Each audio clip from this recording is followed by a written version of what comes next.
Le président français et le président américain ont tenu une conférence de presse à Washington le 24 février 2025 à l'issue de la visite du président français aux États-Unis.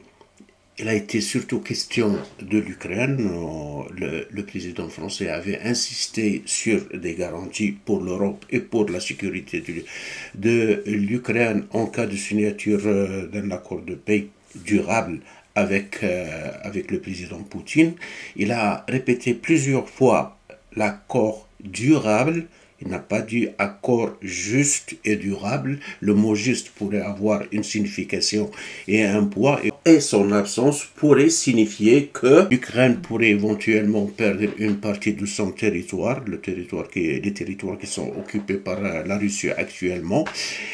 Et le président américain avait insisté sur le fait que les États-Unis ont donné beaucoup pour soutenir les Ukrainiens dans leur guerre contre la Russie.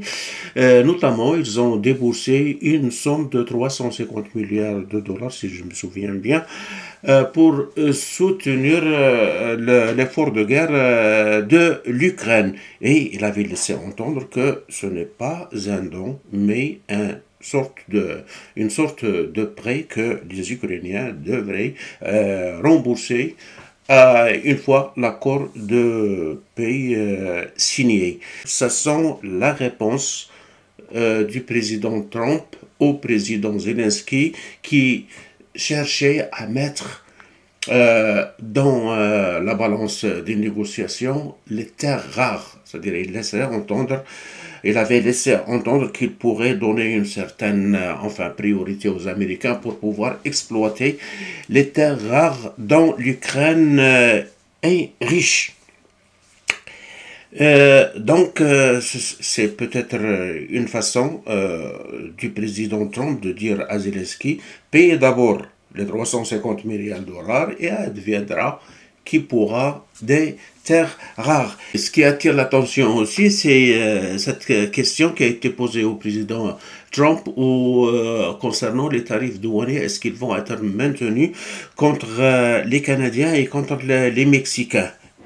Le président Trump avait répondu que ces tarifs-là vont aller de l'avant et ce n'est que justice selon lui, car ces pays-là, comme d'autres pays, ont profité des années et des années de la naïveté des négociateurs américains et il a souligné qu'il n'en veut surtout pas à ces pays-là, mais il en veut au leadership de son pays et il s'est demandé même quel est l'imbécile. Il n'a pas dit imbécile, mais c'est à peu près ça.